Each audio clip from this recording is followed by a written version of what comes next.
अब आगे चलें कि अगर प्रिवेंशन ना की जाए तो अल्कोहलिक या हेपेटाइटिस बी और सी रिलेटेड हेपेटाइटिस हो जाता है, यानी कि लिवर में सूजन आ जाती है, इन्फ्लेमेशन हो जाती है। एक तरह से कोई भी लिवर डिजीज़ की जो एंड स्टेज होती है वो सिरोसिस होती है, चाहे वो अल्कोहल से हो, चाहे वो non alcoholic fatty liver disease से हो। एक छोटे बच्चे का हमने जब ऑपरेशन किया था 22 साल पहले, अब वो डॉक्टर है, नॉर्मल है। तो इस तरह के हज़ारों पेशेंट्स का हमने ऑपरेशन किया है। इनफैक्ट भारत में सबसे ज़्यादा ऑपरेशन हमने किए हैं, 3,500 से ज़्यादा liver transplant.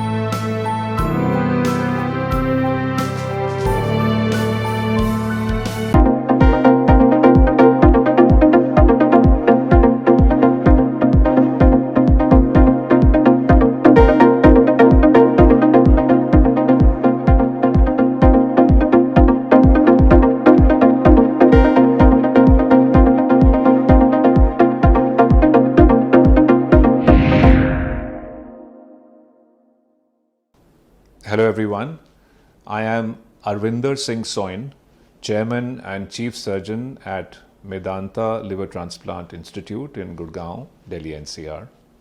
I will be talking to you about liver diseases and transplantation. Doctor साहब, लीवर हमारे शरीर में खाना पचाने का काम करता है, ये हम सभी जानते हैं। लेकिन इसकी क्या वजह है कि कभी-कभी ये हमें खाना पचाने के लिए मना कर देता है? आप ये जानना चाहते हैं कि लिवर ख़राब क्यों होता है। देखिए, लिवर अडल्ट्स में 4 कारण से ख़राब होता है। एक है शराब ज़्यादा पीने से, जिसको अल्कोहलिक लिवर डिजीज़ बोलते हैं। एक लिवर बिना शराब के भी फैटी हो सकता है, वो डायबिटीज़ में, मोटापे से या ख़राब लिपिड्स होने से non alcoholic fatty liver disease होती है। और एक है हेपेटाइटिस बी या हेपेटाइटिस सी की इन्फेक्शन। तो ये 4 कारण हैं कि लिवर ख़राब होता है। लिवर में कैंसर भी हो सकता है, लेकिन वो कैंसर अक्सर उस लिवर में होता है जो पहले से ख़राब हो। तो जो ये 4 कारण से, किसी भी कारण से लिवर ख़राब होता है, तो उसमें लिवर का कैंसर भी बन सकता है। और बच्चों की डिजीज़ के बारे में अलग बात करेंगे। तो अब देखना यह है कि 90% जो लिवर की डिजीज़ होती हैं वो प्रिवेंटेबल हैं, यानी कि आप उनको कंट्रोल कर सकते हैं, प्रिवेंट कर सकते हैं कुछ चेंजेस से। जैसे हेपेटाइटिस बी को प्रिवेंट किया जा सकता है वैक्सीनेशन से। Universal hepatitis B vaccination is now advised all over the world. तो सबको वैक्सीनेशन लेना चाहिए और फिर हेपेटाइटिस बी नहीं होता है। हेपेटाइटिस सी का वैक्सीनेशन तो नहीं है, लेकिन उसकी दवाइयाँ अच्छी हैं जो उपलब्ध हैं इंडिया में भी। तो हेपेटाइटिस बी और C are preventable and treatable.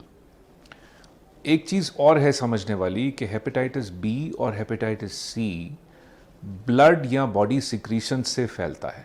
तो जिस तरह एड्स फैलती है, यानी कि इन्फेक्टेड डायलिसिस मशीन्स या इन्फेक्टेड सेक्सुअल पार्टनर्स या इन्फेक्टेड ब्लड ट्रांसफ्यूजन या सिरिंज एंड नीडल्स, तो उसी तरीके से हेपेटाइटिस बी और सी भी फैलते हैं।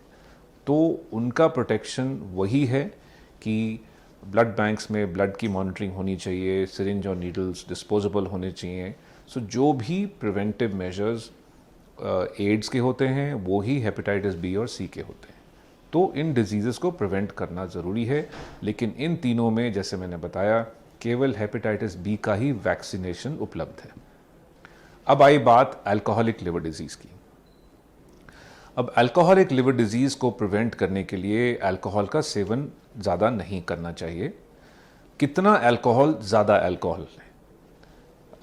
ये कहा जाता है कि हफ्ते में 10 यूनिट से ज़्यादा अगर लेडीज़ अल्कोहल लें या 14 यूनिट से ज़्यादा मेल्स अल्कोहल लें तो वो एक्सेस माना जाता है, और ऐसे लोगों को 5 से 7 साल में लिवर सिरोसिस हो सकती है। लिवर सिरोसिस क्या है? लिवर सिरोसिस है जब 50% से ज़्यादा लिवर निशानों से या स्कार्स से भर जाए, उसको सिरोसिस बोलते हैं। एक तरह से कोई भी लिवर डिजीज़ की जो एंड स्टेज होती है वो सिरोसिस होती है, चाहे वो अल्कोहल से हो, चाहे वो non alcoholic fatty liver disease से हो, चाहे वो हेपेटाइटिस बी या सी या किसी और कारण से हो। तो अल्कोहल का एक यूनिट क्या है? जैसे एक मग ऑफ बियर 500 ml का वो एक यूनिट है, या एक ग्लास ऑफ वाइन वो एक यूनिट है, या 30 ml ऑफ विस्की वो एक यूनिट है। तो इस तरह के 10 या 14 यूनिट से ज़्यादा फीमेल्स या मेल्स एक हफ्ते में ना लें। उससे कम लें तो जनरली लिवर प्रोटेक्टेड रहता है। लेकिन अगर किसी को फैटी लिवर डिजीज़ भी है और हेपेटाइटिस बी भी है और वो ऊपर से अल्कोहल लेते हैं तो उसका एक एडिटिव इफ़ेक्ट आता है, तो उसमें फिर अल्कोहल की अलाउंस और भी कम हो जाती है। या किसी को नॉन लिवर डैमेज है, उसको अल्कोहल शराब बिल्कुल नहीं लेना चाहिए। तो ये हैं कुछ प्रिवेंटिव मेजर्स। अब आगे चलें कि अगर प्रिवेंशन ना की जाए तो अल्कोहलिक या हेपेटाइटिस बी और सी रिलेटेड हेपेटाइटिस हो जाता है, यानी कि लिवर में सूजन आ जाती है, इन्फ्लेमेशन हो जाती है। इस स्टेज पर भी लिवर डिजीज़ रिवर्सिबल है। लेकिन अगर इसको नज़रअंदाज किया जाए और अच्छे डॉक्टरों से ना मिला जाए और प्रिकॉशंस ना बरते जाएं तो इस तरह की हेपेटाइटिस आगे चल के सिरोसिस बन जाती है। अब सिरोसिस अनफॉर्चुनेटली किसी भी स्कार्स या निशान की तरह से रिवर्सिबल नहीं होता है। एक बारी लिवर में निशान आ जाते हैं तो उसको फिर रिवर्स नहीं किया जा सकता है। जिस तरह अगर कोई बचपन में चोट लगती है तो उसका निशान अडल्टहुड तक रहता है, हमेशा लाइफ में रहता है। इसीलिए इसी तरह से एक डैमेज्ड लिवर में जब निशान या स्कार्स पड़ते हैं तो वो चेंज नहीं होते हैं। सिरोसिस कम नहीं होता है, ठीक नहीं होता है, लेकिन उसको कंट्रोल करके ऐसे पेशेंट्स को कई साल तक दवाइयों पे ठीक रखा जा सकता है। अब आए अगली स्टेज पे। अगर सिरोसिस बढ़ता जाए, अल्कोहल, डायबिटीज़, हेपेटाइटिस बी या सी का इन्फ्लुएंस बढ़ता जाए तो एक एडवांस्ड सिरोसिस स्टेज आ जाती है और उसमें फिर लिवर ट्रांसप्लांट की ज़रूरत पड़ती है। अब सिरोसिस की 3 स्टेजेस हैं, ए, बी और सी। जब स्टेज सी की एडवांस स्टेज होती है तब तो लिवर ट्रांसप्लांट करना ही पड़ता है। जब स्टेज ए होती है तो ट्रांसप्लांट की ज़रूरत नहीं होती है। दवाइयों से, रेगुलर मॉनिटरिंग से ऐसे पेशेंट्स को स्टेबल रखा जा सकता है। जब बीच की स्टेज आती है, स्टेज बी, तो कुछ पेशेंट्स को इस तरह की कॉम्प्लिकेशंस होती हैं कि उनको लिवर ट्रांसप्लांट यानी कि लिवर को चेंज करना पड़ता है। अब लिवर डिजीज़ की कॉम्प्लिकेशंस और सिम्टम्स और साइंस क्या हैं? कैसे पता लगे कि किसी को लिवर डिजीज़ माइल्ड है या एडवांस्ड है? एक सबसे कॉमन सिम्टम है यानी कि जो आपको दिखता है या फील होता है, वो है जॉन्डिस। जॉन्डिस एक बीमारी नहीं है, ये एक सिम्टम है। जॉन्डिस का मतलब आइज़ या आंखें येलो हो जाती हैं, यूरिन ज़्यादा पीला पड़ जाता है और कभी कभी मोशंस एकदम फीके रंग की हो जाती हैं, उसको जॉन्डिस बोलते हैं। और जॉन्डिस में ब्लड का बिलिरुबिन लेवल 2.5 मिलीग्राम पर डेसीलीटर से ज़्यादा होता है। तो अगर बिलिरुबिन लेवल 2.5 से ज़्यादा हो तो उसको जॉन्डिस बोला जाता है। तो जॉन्डिस एक लिवर डिजीज़ या सिरोसिस का सिम्टम है। दूसरे सिम्टम हैं कि बॉडी की एल्ब्यूमिन की प्रोडक्शन कम हो जाती है, तो एलएफटी में एल्ब्यूमिन भी कम दिखता है। और बाकी वीकनेस आती है क्योंकि हीमोग्लोबिन अक्सर कम होता है ऐसे पेशेंट्स में, फटीग होता है, वेट लॉस होता है और बॉडी में फ्लूइड रिटेन होता है। जब लिवर काम नहीं करता है तो फ्लूइड बॉडी से नहीं निकलता है, तो पाँव में सूजन आती है, पेट में पानी भरता है, मुंह पे सूजन आ सकती है। तो वाटर रिटेंशन की ये कोई भी सिम्टम, जॉन्डिस, फटीग, टायर्डनेस, ये सब लिवर डिजीज़ के सिम्टम्स हैं। इसके अलावा जब लिवर डिजीज़ एडवांस होती है तो खून की उल्टी आ सकती है या मोशन में खून आ सकता है, या फिर प्री कोमा स्टेज हो सकती है जिसमें नींद ज़्यादा आती है, कन्फ्यूजन हो जाता है, कभी कभी अग्रेसिव बिहेवियर होता है। तो उसमें यह है कि लिवर डिजीज़ के जो लक्षण हैं वो ये सिवियर लिवर डिजीज़ के लक्षण माने जाएंगे जब ब्रेन को लिवर फेलियर का इफ़ेक्ट होता है, तो उसको प्री कोमा सिम्टम्स या हेपेटिक एनकेफेलोपैथी बोलते हैं। तो ये सब सिम्टम्स हैं, और अगर इनमें से कोई भी सिम्टम हो और किसी को पता हो कि उनको ये चारों जो लिवर डिजीज़ के कॉज हैं इनमें से कुछ है, तो वो तुरंत एक लिवर विशेषज्ञ से संपर्क करें। इमीडिएटली लिवर एक्सपर्ट को मिलना चाहिए और फिर लिवर एक्सपर्ट आगे चल के बताएंगे कि ये सिम्टम्स ट्रीट हो सकते हैं या अनफॉर्चुनेटली लिवर फेलियर के लक्षण हैं जो लिवर ट्रांसप्लांट के अलावा किसी और मेडिसिन से नहीं ठीक होंगे। अब थोड़ा सा हम आपको लिवर ट्रांसप्लांट के बारे में बताएंगे। अब ये आप समझ चुके हैं कि लिवर डिजीज़ 4 मेन हैं और लार्जली प्रिवेंटेबल हैं और उनके सिम्टम्स क्या हैं, और अगर एडवांस लिवर डिजीज़ हो तो फिर लिवर ट्रांसप्लांट से जान बच सकती है। ट्रांसप्लांट का मतलब होता है लिवर जो ख़राब है वो निकाल दिया जाए और एक सही नॉर्मल न्यू लिवर पेशेंट में लगाया जाए। अब ट्रांसप्लांट के ऑर्गन या लिवर के 2 सोर्सेज हैं।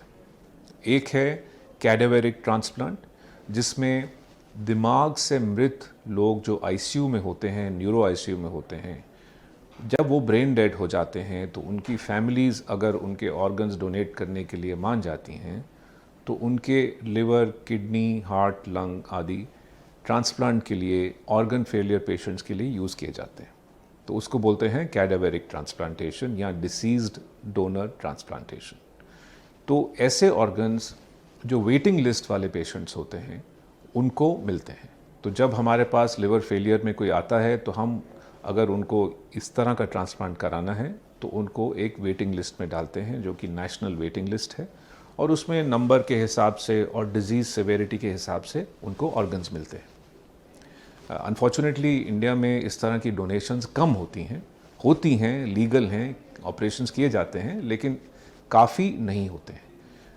इन द सेंस के जैसे आपको एग्जांपल दूं, यूएसए में 30 to 32 पर मिलियन डोनेशन रेट है, यूके में 25 पर मिलियन डोनेशन रेट है, स्पेन में 45 पर मिलियन ऑर्गन डोनेशन रेट है, और इंडिया में केवल 0.5 पर मिलियन डोनेशन रेट है। तो आप सोच सकते हैं कि स्पेन के मुकाबले में 100th डोनेशंस, ऑर्गन डोनेशंस हमारे देश में होती हैं, जबकि रिक्वायरमेंट है कि 7 से 10 लाख लोग ऑर्गन फेलियर से हर साल उनकी मृत्यु होती है, और हमारे पास इतने कम ऑर्गन्स हैं, इतनी ज़्यादा बड़ी कंट्री होने के बावजूद। तो ये एक अलग इशू है। तो ये है कैडेवरिक ट्रांसप्लांटेशन। दूसरे तरह की ट्रांसप्लांटेशन जो लिवर के लिए की जाती है वो है लिविंग डोनर लिवर ट्रांसप्लांटेशन, जिसमें एक जीवित व्यक्ति अपना आधा लिवर एक लिवर फेलियर पेशेंट के लिए देता है। अब लिविंग डोनर लिवर ट्रांसप्लांटेशन के लिए डोनर कौन कौन हो सकते हैं? एक तो उनका फैमिली मेंबर होना ज़रूरी है इंडियन लॉ के मुताबिक। दूसरा, वो 18 से 55 वर्ष के होने चाहिए। तीसरा, मोटे नहीं होने चाहिए, क्योंकि मोटे होंगे तो जैसे मैंने पहले बताया था, ओबिसिटी में non alcoholic fatty liver disease होती है, तो फिर डोनर को खुद ही फैटी लिवर होगा तो वो डोनेट नहीं कर पाते हैं, तो इसलिए डोनर मोटे नहीं होने चाहिए। So family 18 to 55 years age, not overweight and blood group matching. तो जैसे पेशेंट का ब्लड ग्रुप अगर ए बी है तो डोनर कोई भी ब्लड ग्रुप के हो सकते हैं। पेशेंट का ब्लड ग्रुप ए है तो डोनर ए या ओ ब्लड ग्रुप के होंगे, और पेशेंट का ब्लड ग्रुप बी है तो डोनर बी या ओ ग्रुप के होंगे, और पेशेंट का ग्रुप ओ है तो डोनर ओ ही हो सकते हैं। तो ये ग्रुप मैचिंग होती है। फिर क्या होता है कि डोनर और पेशेंट की हम 3 से 4 दिन तक जांचें करते हैं, ये देखने के लिए कि डोनर के लिए और पेशेंट के लिए ये ट्रांसप्लांट सेफ़ है और उनकी मैचिंग अच्छी है, और अगर ये सब ठीक होता है तो फिर उसके बाद इनका लिविंग डोनर लिवर ट्रांसप्लांट हो जाता है। भारत में 90% liver transplants living donor liver transplants होते हैं, क्योंकि कैडेवरिक डोनेशन रेट्स कम हैं।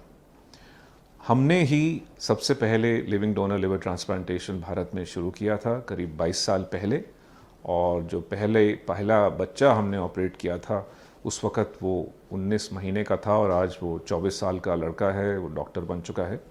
तो इस तरह की बहुत सारी अच्छी अच्छी कहानियाँ हैं जो लिवर फेलियर के पेशेंट्स 15-20 साल से ज़्यादा सर्वाइव कर रहे हैं यहाँ भारत में। तो जब ट्रांसप्लांट किया जाता है, ये लिवर है, ये यहाँ पे होता है। तो जब लिविंग डोनर ट्रांसप्लांट करते हैं तो डोनर का राइट साइड लिवर निकाला जाता है और लेफ़्ट साइड डोनर में छोड़ दी जाती है। जो डोनर में लेफ़्ट साइड छोड़ते हैं और राइट साइड अडल्ट पेशेंट के लिए लगती है, या अगर बच्चा पेशेंट हो तो उल्टा होता है, लेफ़्ट लोब हम बच्चे में लगाते हैं और राइट लोब डोनर में छोड़ देते हैं। तो जो डोनर में लिवर का पार्ट छोड़ते हैं वो और जो पेशेंट में लगता है वो दोनों बढ़ के 2-2.5 महीने के अंदर रीजनरेशन से पूरे हो जाते हैं। तो डोनर का जितना लिवर शुरू में था, डोनेट करने के बाद 2-2.5 महीने के बाद फिर से उतना हो जाता है, और जो पेशेंट को नया लिवर लगता है उसमें भी लिवर पूरा हो जाता है। डोनर को 5 से 7 दिन के बाद घर भेज देते हैं और पेशेंट को 10 से 15 दिन के बाद डिस्चार्ज कर देते हैं। डोनर को कोई भी दवाई 2 से 3 हफ्ते से ज़्यादा नहीं चलती है और उनकी सारी दवाइयाँ बंद हो जाती हैं और कोई फॉलोअप की फॉर्मली ज़रूरत नहीं होती है। और 1 महीने के अंदर लिवर डोनेशन के बाद डोनर हूबहू नॉर्मल हो जाते हैं जैसे पहले थे। चलना फिरना, खाना पीना, personal life, working, driving, travelling, even 4 months 6 months के बाद गेम, स्पोर्ट्स सब नॉर्मल हो जाता है डोनर में लिवर डोनेशन के बाद। पेशेंट 10 से 15 दिन बाद घर जाते हैं। लॉन्ग टर्म उनको 1 या 2 दवाई एंटी रिजेक्शन मेडिसिन खानी पड़ती हैं और पेशेंट भी 2 महीने में बिल्कुल नॉर्मल हो जाते हैं। मैंने अभी आपको एग्जांपल दिया कि एक छोटे बच्चे का हमने जब ऑपरेशन किया था 22 साल पहले, अब वो डॉक्टर है, नॉर्मल है। तो इस तरह के हज़ारों पेशेंट्स का हमने ऑपरेशन किया है। इनफैक्ट भारत में सबसे ज़्यादा ऑपरेशन हमने किए हैं, 3,500 से ज़्यादा लिवर ट्रांसप्लांट। और जो स्टेबल पेशेंट्स होते हैं उनका सक्सेस रेट इस वक्त 95% है और टचवुड डोनर्स सब ठीक रहते हैं। और उसके बाद जब पेशेंट डिस्चार्ज हो जाता है तो उनकी आफ्टर केयर की ज़रूरत होती है, जिसमें वो रेगुलर टेस्ट करते हैं और फॉलोअप करते हैं। यूजुअली ऑनलाइन फॉलोअप काफ़ी होता है और उनकी लाइफ बिल्कुल नॉर्मल चलती है। तो अब ट्रांसप्लांट भारत में उपलब्ध है और हमारा सेंटर वेदांता जो सेंटर है वो लिवर ट्रांसप्लांट का सबसे बड़ा सेंटर है, not only in India but this part of the world. और मेरी तो पब्लिक से यही एडवाइस रहेगी कि लिवर डिजीज़ होने ही ना दें, और हो तो उसको जल्दी से विशेषज्ञ को दिखाकर ठीक करें। लेकिन अगर ये नौबत आती है कि लिवर डिजीज़ एडवांस हो जाती है और बढ़ जाती है और उसका ट्रांसप्लांट करना है, तो उससे बिल्कुल ना झिझकें, ना घबराएं और जल्दी से टाइमली लिवर ट्रांसप्लांट कराया जाए। अब मैं एक चीज़ और कहना चाहूँगा कि लिवर कैंसर के बारे में एक वर्ड। लिवर कैंसर उन्हीं को होता है जिनको पहले लिवर डिजीज़ हो। तो लिवर कैंसर की जो अर्ली स्टेजेस में जब 2 सेंटीमीटर से छोटा लिवर कैंसर लिवर के अंदर होता है तो बिना ऑपरेशन के उसको बर्न करने से, आरएफए से या माइक्रोवेव अब्लेशन से ट्रीट करा जा सकता है। लेकिन जब लिवर कैंसर 2 सेंटीमीटर से ज़्यादा हो जाए और वो एक सिरोसिस वाले लिवर में हो तो उसका ट्रांसप्लांट करना ही बेस्ट क्योर है और ऐसे पेशेंट्स कंप्लीटली क्योर हो जाते हैं। लेकिन जो लिवर पहले से नॉर्मल हो और उसमें लिवर कैंसर बन जाए तो फिर उसको लिवर की सर्जरी कर यानी कि अगर इस पार्ट में अगर कैंसर है तो उस पार्ट को निकाल दिया जाए, वो लिवर सर्जरी से भी लिवर कैंसर क्योर हो सकता है। पहले के और अब के मुकाबले क्या सर्जरी में टेक्नोलॉजीज में बहुत चेंजेस आया है, डेवलप हुआ है? देखिए, सर्जरी की जो डेवलपमेंट है और टेक्निकी एडवांसमेंट है वो लगातार चलती है। और पहले लिविंग डोनर लिवर ट्रांसप्लांट जब हमने भारत में शुरू किया था तो हर ऑपरेशन में 16, 18, 20 घंटे लगते थे। अब 6 से 8 घंटे में लिविंग डोनर लिवर ट्रांसप्लांट हो जाता है। और ऑफ कोर्स रिजल्ट्स भी इम्प्रूव हुए हैं। 22 साल पहले रिजल्ट 70-80% थे, अब 95% रिजल्ट्स हैं। और डोनर सर्जरी अब हम 2 तरीके से करते हैं, 3 तरीके से करते हैं। एक तो ओपन सर्जरी होती है जिसमें इतना बड़ा कट होता है, एक शॉर्ट मिड लाइन कट होता है जिसमें कट छोटा होता है, और एक रोबोटिक सर्जरी होती है जो दूरबीन वाली सर्जरी होती है जिसमें छोटे छोटे 1-1 सेंटीमीटर के 3-4 कट्स दिखते हैं, वो दिखते नहीं हैं बाद में। और इतना सा 11-12 सेंटीमीटर का एक कट होता है जिससे लिवर को निकालते हैं। वो बेल्ट के नीचे वाले हिस्से में जस्ट प्यूबिक बोन के ऊपर लगता है, तो वो कट दिखता भी नहीं है। तो इस तरह की रोबोटिक दूरबीन वाली सर्जरी अब हमने कई सालों से कर रहे हैं लिवर डोनर पेशेंट्स में। सो रिसिपिएंट्स के लिए तो of course regular open surgery होती है, लेकिन डोनर के लिए रोबोटिक मिनिमल एक्सेस सर्जरी, जिसको दूरबीन की सर्जरी बोलते हैं, वो भी अब उपलब्ध है और बिल्कुल सेफ है। डॉक्टर साहब, जैसे कि आपने बताया कि जब हम लीवर ट्रांसप्लांट कर लेते हैं, मरीज 1 महीने से 2 महीने में पूरा कवर करके अपनी रूटीन पे चला जाता है काम की, तो उसकी डाइट में कोई चेंजेस होते हैं? देखिए, जब पेशेंट को लिवर फेलियर होता है, सिरोसिस होता है, वाटर रिटेंशन होता है, तो डाइट रिस्ट्रिक्शंस होती हैं उनकी, उनको नमक कम लेना पड़ता है, और अगर बहुत ज़्यादा फ्लूइड रिटेंशन हो तो फिर फ्लूइड्स भी कम लेने पड़ते हैं। और अगर उनको फैटी लिवर डिजीज़ से लिवर ख़राब हुआ है तो ऑफ कोर्स अपना डायबिटीज़, ओबेसिटी कंट्रोल करना पड़ता है, और फैटी फूड, जो ऑयली फूड नहीं लेना पड़ता। ये सब होता है उनके लिए जिनको लिवर फेलियर है। अब जब लिवर ट्रांसप्लांट हो जाता है तो लिवर फेलियर ठीक हो जाता है, तो उसके बाद जो नमक की रिस्ट्रिक्शन है, फ्लूइड की रिस्ट्रिक्शन है, वो तो नहीं रहती है। लेकिन अगर किसी को पहले से डायबिटीज़ है तो ऑफ कोर्स उनको डायबिटिक डाइट लेना है। लेकिन अगर किसी को पहले से डायबिटीज़ नहीं है तो उनको बिल्कुल नॉर्मल डाइट लिवर ट्रांसप्लांट के बाद अलाउ हो जाता है। तो of course excessive fatty food तो वैसे ही बुरा है, और अल्कोहल तो बुरा है ही, वो हम लिवर ट्रांसप्लांट के बाद अलाउ नहीं करते हैं कम से कम 1 साल के लिए, और उसके बाद केवल ओकेजनली सोशली अलाउड होता है जो नॉन अल्कोहलिक लिवर डिजीज़ वाले पेशेंट्स हैं। अल्कोहलिक लिवर डिजीज़ वाले पेशेंट्स को अल्कोहल कभी भी अलाउड नहीं होता है after liver transplant. So after liver transplant the diet becomes nearly normal, unless you have diabetes, of course फिर तो डायबिटिक डाइट लेना पड़ता है।